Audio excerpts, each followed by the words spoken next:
Tyra Crush, back with another review, and this time it is for The Oval on BET. If you haven't already, please hit my subscribe button down at the bottom.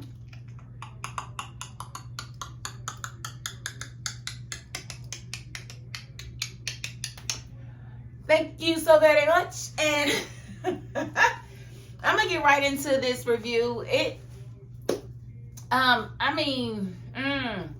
The Oval is just kind of one of those shows you just gotta kind of love to hate it, or love to love it, or hate to hate it, or whatever. But you just keep watching. You just can't stop watching. And I'm just in a mode where I just can't stop watching, and I can't look away. But sometimes I just want to look away. Okay, so let's just get into this episode, because I feel like there were a lot of scenes, but I feel like it was a lot of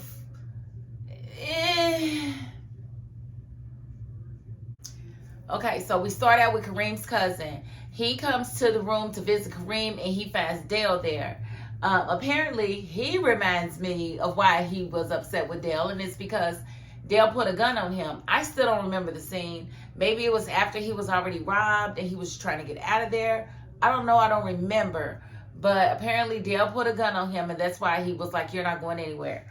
Now, his whole get up about, you're coming with me, where are my drugs? You should know what's going on. If this is such a big operation and everything is such so high, high tech and whatnot, you should know. You should have been able to pull the surveillance to see what happened and see that the boy got robbed by a Secret Service agent. I'm not buying it. And then what you're not going to do is you're not going to pull a gun on me in the hospital. Like, this is the perfect place for you to shoot me. Shoot me. Shoot me, because I'm already in the hospital and they will come right to help me. So, and you'll have to answer for that. So what I'm not going to do is go anywhere with you and you have a gun. Like, no, I'm where I need to be, right here. I'm going to need you to prove it, because if you can kill me in the hospital, you're going to kill me out there too. So I wouldn't go nowhere. I'm going to make you mean it. I'm gonna make you take me, because I'm not walking nowhere with you, bro. I'm not. I don't trust you, and I'm gonna make you mean whatever it is you're gonna do with that gun. You're gonna do it right here in front of your cousin, who know I'm innocent. You gonna do it right here. So yeah, there's that on that. Now, Donald trying to get Victoria to let him back in is wild. He's like, man, what's going on? You know she working with the VP. If she gonna call the VP to take over when her husband first becomes incapacitated, you already know that she's got to have something going on with him, because it's all about power with her. Why would she give up her power that easily? She would not. So that was, to me, why would you even go to her and ask her for her help? She's not gonna help you. That was stupid. But I would say we'll quit calling her the first lady, because right now, baby, you're not the first lady. You are not the first lady. Eli has been sworn in as the president. Therefore, you are not the first lady at all. It's crazy. And what was funny is that when Bobby walked up on Max and Sam, and he was like, Max was like, how nice of you to finally join us. And Bobby said something about getting shot. And he said, I'm going to holler, but did you die? But did you die? No, you didn't, Bobby. You didn't die, so chill. But they hold back and forth conversation was just like typical redone. It was another scene to me that was just repeat emotions, repeat talk, repeat everything. Now, I think it was good that, when Max went to talk to Eli, he brought it up that they should have somebody from the president's camp be within them, so that it looks like that they're working together, so that the VP doesn't get blamed. But I don't see how he can be blamed for Hunter's OD. Hunter is a doggone powderhead, and that's why he OD, because he got a hold to some bad powder, period. That ain't got nothing to do with the vice president. They don't hang out. They don't kick it. Eli didn't call that in. So I think it was a weak argument. You don't want them to pin it on you. I mean, in essence, conspiracy is conspiracy. I guess it could, but no, I think that was a weak argument. But I think it was smart to try to have somebody from the old administration to stay in with the new. And he wanted it to be Cal, because he doesn't want Cal to get away from him. That's who Max wanted. And so that's who Max suggested. And of course, Bobby didn't agree, but it didn't matter. VP with what Max said. And so now you got Max and Cal guarding the president, which is crazy. Like, it's crazy. Then you got Alonzo in Donald's house, which was the weirdest scene ever. Like, why is that even a thing? Like, when did he tell him to go to his house? And then for Lily to sit there and make the man bend over, raise his shirt up, turn around, no, I didn't like that scene at all. Who wrote that? We're docking your pay. Your pay is getting docked because why would you do that? Like, that was stupid. And then she's going to say, yeah, he wants to have sex with you.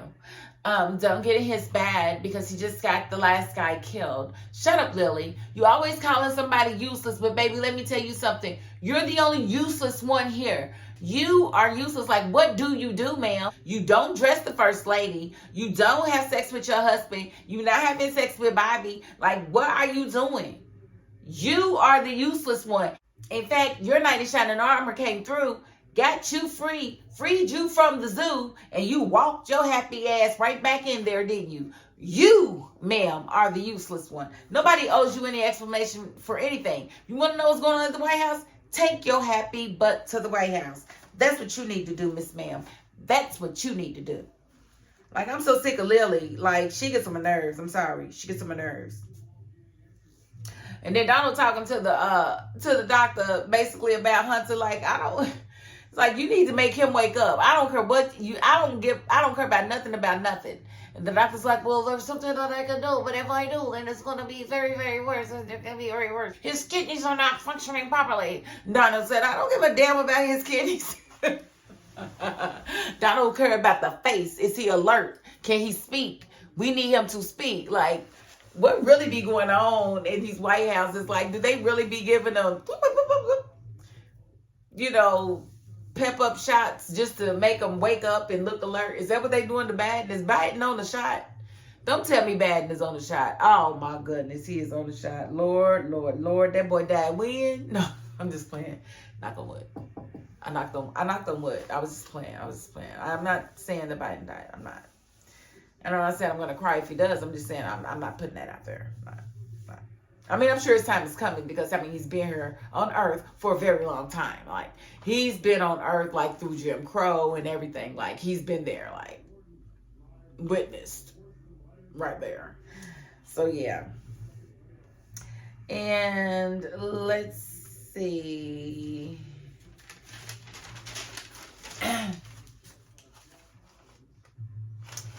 And then the jailbird coming in there to talk to Alan, trying to get information out of him, like, what you in for? Man, I thought I'm like, this is so typical.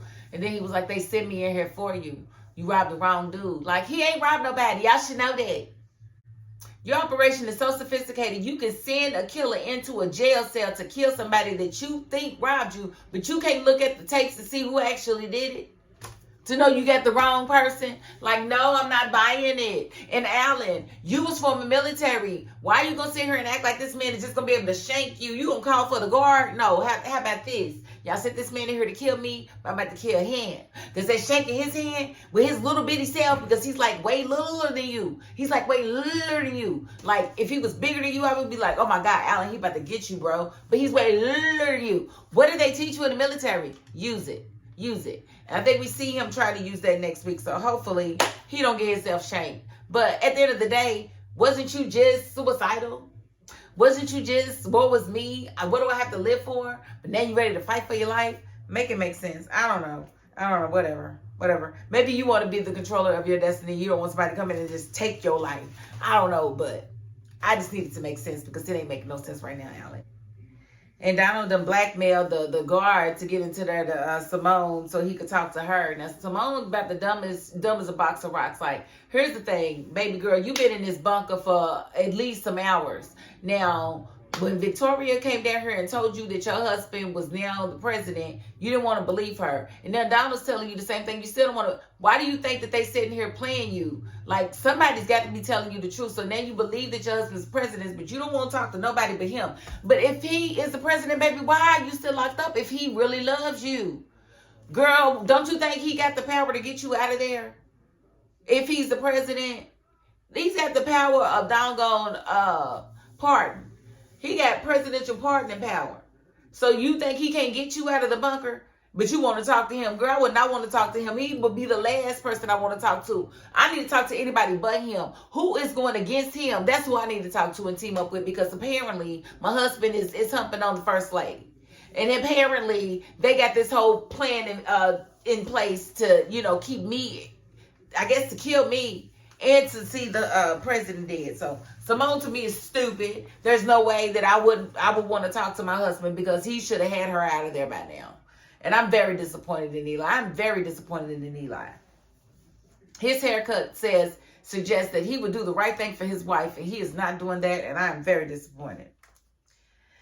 And then we got no Nancy in the hospital. Now she remembering stuff. Now you remember your son dead. Now you remember the Raku. Now you remember that they good people. They really are. They nice people. No, they not, girl. Don't be stupid. Do not be stupid. They are not good people. They killed your son, and they will kill you. But no, you gonna tell Richie you don't care nothing about him. You don't. I'm sick of Nancy. I want Nancy to go back to sleep. I wish Nancy didn't get off that door. I wish Richard would just let her do what she wanted to do at that time. I don't like Nancy no more. She getting on my nerves. And then poor old Richard gonna have gonna have a nervous breakdown, because here he is, his wife in the hospital gone crazy. His son possibly dead. He about to have to go down there and identify his body, which I'm really, really tripping, because he did go down there to identify the body, but the body had all kind of cuts and scrapes. He didn't have all of that, did he? Barry it was just in plain clothes. And then they sat there and said that he OD'd. First of all, Barry didn't do drugs, so that should have been a question. And Richard said, like, hold on, my son didn't OD. And if he OD'd, then why is all of those cuts and stuff all over his body? It doesn't make any sense, does it? Okay, so you got Jason at the Raku. Nothing to really see here. I really feel like he would be a great addition to their little program, because he just as crazy as they is. He needs to be in a cult. He needs to be somewhere where they can really control him, and maybe he can control himself. But I don't think he was really feeling dude putting his hand on his hand. Talking about, you're going to be safe here. He snatched his hand back like, okay, Jason really creepy, but he's not gay. Like, don't be touching on me. Like, and I don't think Jason really going to be with the whole, you got to sleep with the Most High type stuff. I don't know how it's going to go down. But right now, Jason is at the Raku, and they not letting him go. He want a phone. He want his bike fixed. They like, nah, you're not getting none of that till in the morning when you can talk to the Most High. And so we don't know how that's going to go. And the last thing I want to talk about is Priscilla and Sam. So Sam go home. Now, you remember Sam, last thing he said to Priscilla was, now, go home and wash my clothes. Like, not cook nothing, but wash his clothes. So when he come in the house, she's being real antagonistic, just like it was, I would say, a season and a half ago. Once she found out that he slept with the first lady and she was antagonizing, she was doing the same thing. And I'm like, Lord, this is the same old same. Like, when are they going to change their argument? Like, something happened last week, and it took him like 2 minutes to even get there. And he brought up Bobby, and she was like, so you gonna shoot every guy that I date? Girl, you're not gonna date nobody. You wasn't even trying to sleep with Bobby. You was trying to get out of there, remember?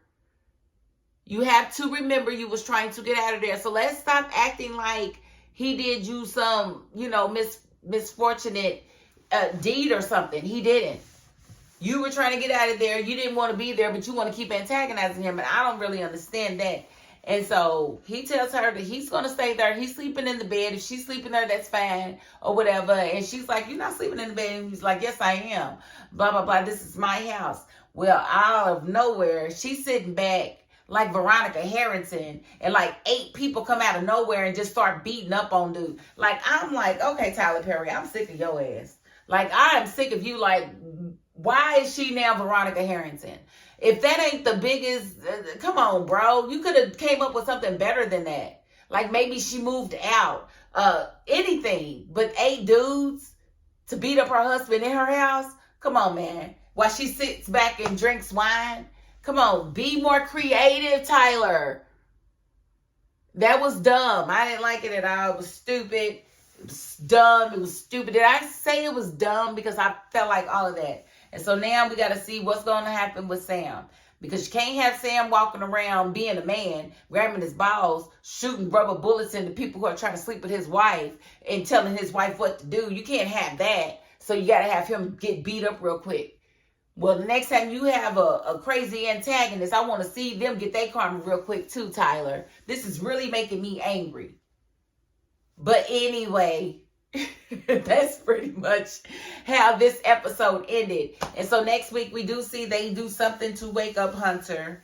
And we see that Alan is fighting through the attack. I guess he's not going to just go down without a fight. So we're going to see where it goes. But again, I saw it was a lot of scenes, but a lot of the same old same. We didn't really move the storyline forward on a lot of things, and I didn't really like that. So we don't know if that's Barry or not, which we know Barry made it to the landfill, right? So I don't know if they got Barry or not, but we just going to have to wait and see next week. Okay? So again, if you haven't already, please hit my subscribe button down at the bottom. Thank you so very much. And if you're not the subscribing type, you know what? You got to the end of this video. And that's more than I can ask of anybody. So I thank you so very much. You are so very appreciated. And listen, y'all are subscribing like crazy. Oh my goodness. Oh my goodness. Y'all are really hitting my subscribe button. I'm like, oh my goodness. Look at me. I am almost there. I'm almost there, people. Oh my goodness. I just need to get my watch hours way up. So again, for the people who watch and don't subscribe, I still need you. I'm not mad at you. You don't have to subscribe, but if you subscribe, I'd be happy too. But you watching is very appreciated. And that's 4 out of 5 of y'all. Per my numbers, 4 out of 5 of my viewers are not subscribed, but I don't care. Thank you so very much. And we will be doing a giveaway very, very soon, okay? All right. Well, that is my $5.02. Peace.